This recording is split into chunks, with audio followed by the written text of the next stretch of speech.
inherited a stable macroeconomic environment with inflation at 3.8% from 1999-2000 to 2003-4. Atal ji के समय पर inflation उस रेंज में पर था, उसको इनहेरिट किया यूपीए ने. Comparatively, annual inflation rose to 8.1% between 2004-5 to 2013-14. Atal ji का 3.8%, इनका 8.1%. यही है इनका रिकॉर्ड इन्फ्लेशन मैनेजमेंट के ऊपर. सर एक्चुअली क्योंकि हमारे एमपी साहब ऑलरेडी एक स्लोगन दे रहे, मैं बोलना चाहती हूँ, मैं हिंदी इलाके से नहीं आती हूँ, फिर भी ये याद है. कांग्रेस आई महंगाई लाई, ये है इनका record. Sir, because economy was in such poorly managed state because of inflation, I want to quote sir, RBI governor, उनका नाम नहीं ले रही हूं क्योंकि सदस्य नहीं है इधर, मगर वो एक किताब लिखे हैं. उस किताब में वो बोलते हैं, I quote, the finance ministry used to pressurize the RBI to soften interest rates and present a rosier picture of growth to shore up sentiments. क्योंकि आपके आर्थिक व्यवस्था इतना बिगड़ गई थी, आप आरबीआई को फोन करके उनको बोल रहे हैं कि प्लीज ठीक से मैनेज करो भैया, क्योंकि सेंटिमेंट अफेक्ट हो जाएगा. आप कुछ मैनेजमेंट नहीं किए, मगर ये किताब में फॉर्मर आरबीआई गवर्नर लिख रहे हैं सर इनका इकोनॉमी के मैनेजमेंट के ऊपर. शेम. वो हमें पूछते हैं कि इकोनॉमी कैसे मैनेज कर रहे हो. Sir, India's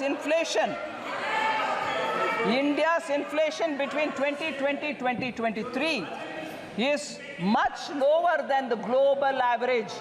Prime Minister Modi, in spite of COVID, planned the economy in such a way that our inflation did not affect so badly. I want to just give you the list of the records, sir. NDA के समय 99 to 2004 तक 3.8, UPA 1 में 6%, UPA 2 में 10.2%, so UPA 1 and 2 put together 8.1%. अभी हम आ रहे हैं NDA 1 में 14-15 से लेकर इन्फ्लेशन 5 years में 4.5%, NDA 2 में 5.7%, NDA 1 and 2 put together 5.1%. कहाँ है 8.1%? हमारे 5.1% कहाँ है? मैं ये भी दुख के साथ कहना चाह रही हूँ, जब प्रधानमंत्री जी पेट्रोल और डीजल प्राइस को 2 बार कम किए, बीजेपी स्टेट्स ने कम किया, इन्फ्लेशन हटवाए, मगर यूपीए के स्टेट्स कोई कुछ नहीं किया. उसके वजह से उनके स्टेट में इन्फ्लेशन हाई रहा. देश के लिए नुकसानदायक पॉलिसी है यूपीए का. ठीक है, हम कैसे मैनेज किए inflation? Group of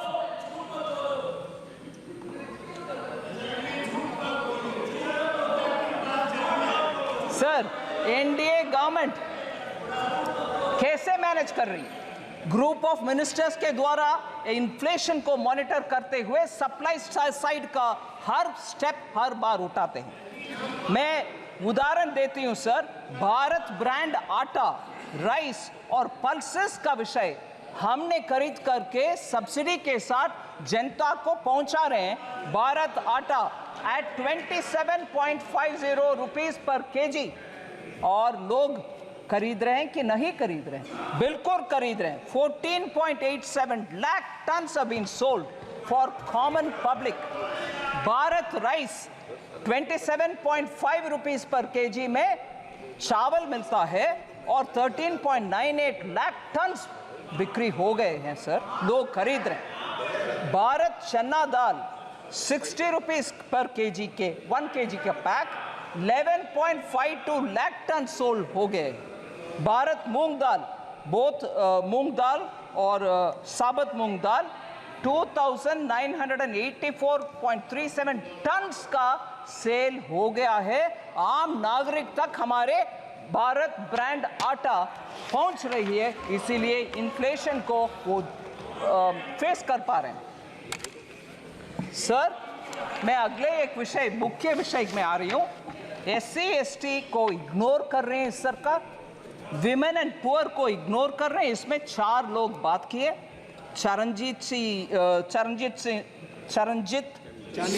Shani, Shrimati Dimple Yadav, K. Radhakrishnan and Thol Thirumavalavan, all members, honorable members of parliament who have raised this issue.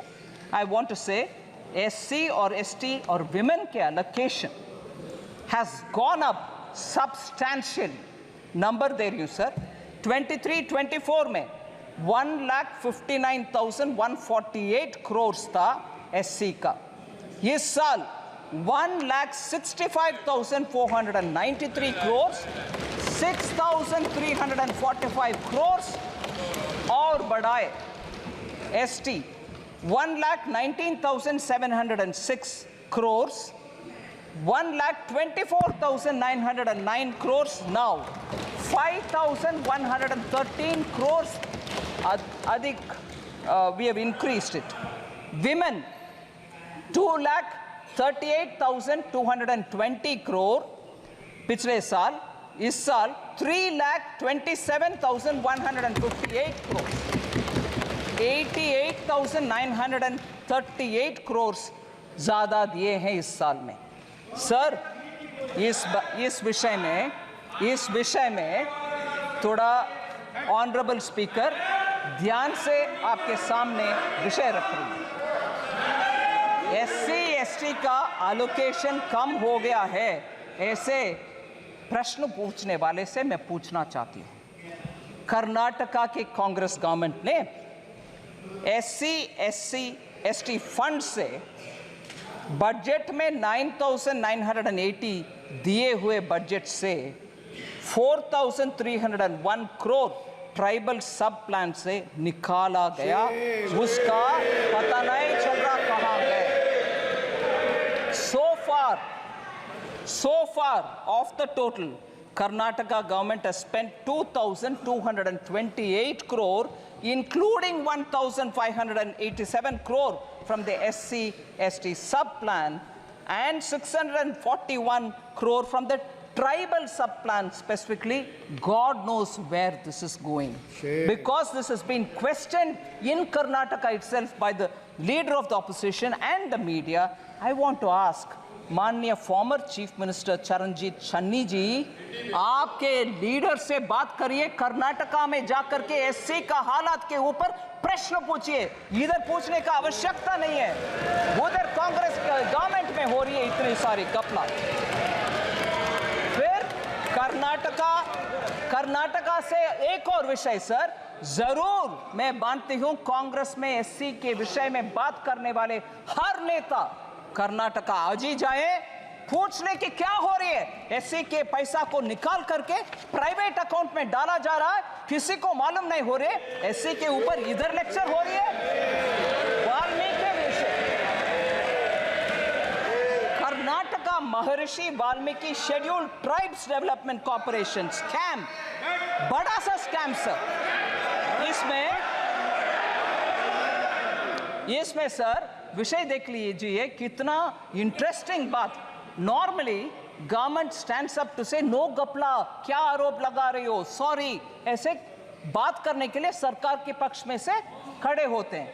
मगर उधर नाम नहीं ले रहा हूं, मुख्यमंत्री जी खड़े होकर के बोल रहे हैं, अरे भैया वो 187 करोड़ नहीं है, सिर्फ 89 करोड़ है जो गपला है, मगर not 187 crore but only 89 crore.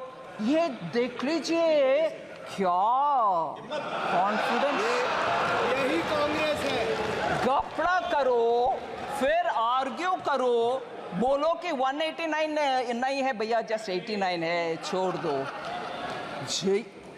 SC का पैसा सर, ST का पैसा सर, दोनों उधर गपले हो रही है, मगर इधर SC के ऊपर लेक्चर हमें दे रहे। SC के ऊपर चीफ मिनिस्टर पंजाब के प्रश्न पूछ रहे।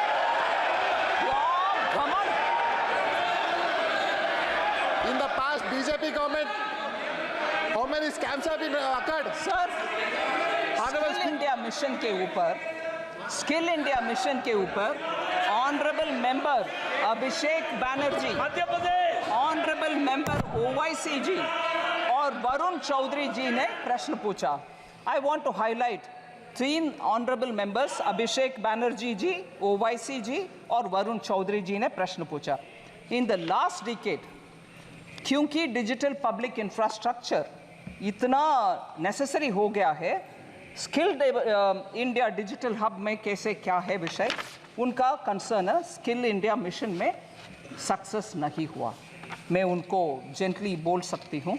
इन the last decade the employment of Indian youth has increased sharply, rising from 34% in 2014 to 51% in 24. ये सब क्योंकि उनका स्किलिंग हुआ, उनके अपग्रेडिंग ऑफ स्किलिंग हुआ, उसके वजह से वो आगे आना संभव मान रहे हैं. और इस बार बजट के द्वारा 5 स्कीम्स का package, PM skill for youth और एम्प्लॉयमेंट फॉर यूथ के पैकेज के द्वारा इसको और आगे बढ़ाएंगे. यूथ के लिए हम काम करेंगे.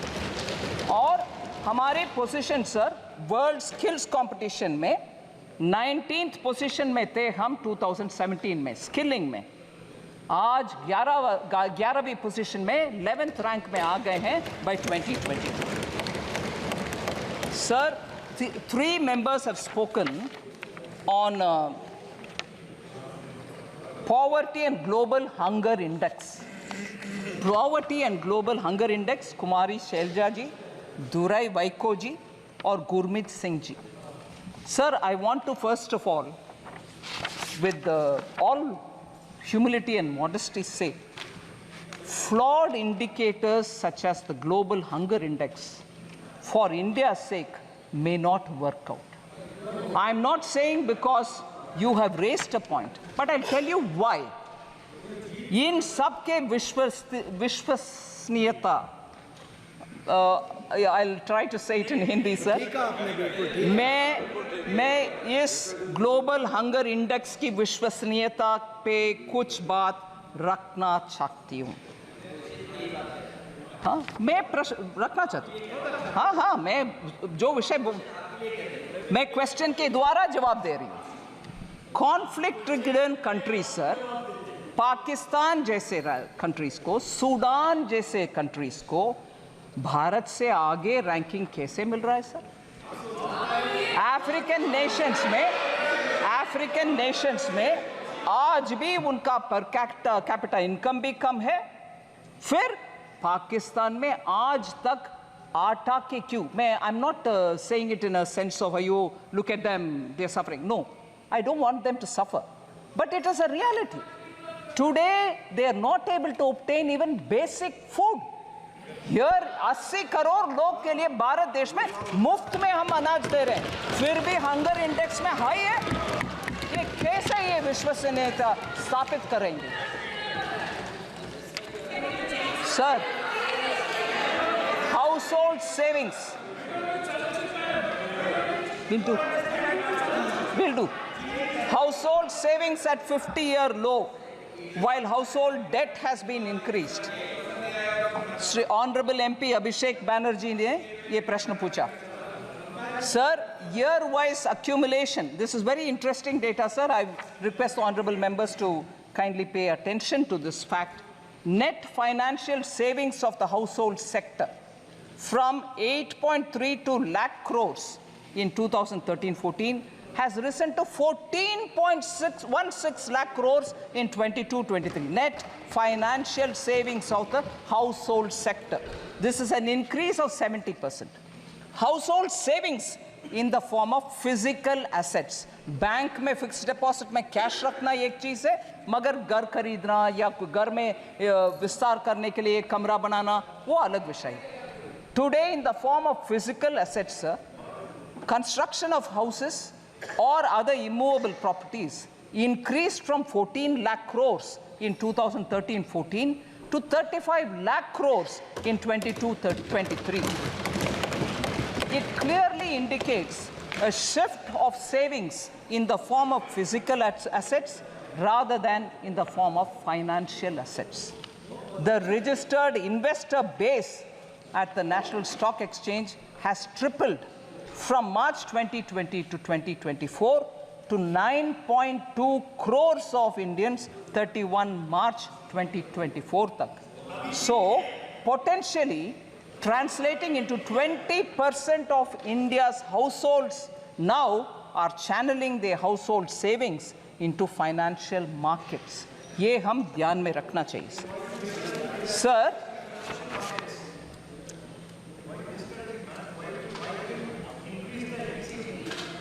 I'll come to that. I'll certainly come to it. Sir, Honorable Speaker, sir, I'm almost coming to the end, sir, but one or two important points. Sir, I thought you wanted the answers. I thought you wanted the answers. Sir, lack of transparency in budget. Lack of transparency in budget was the issue raised by Honorable Member N.K. Premchandran. I want to highlight the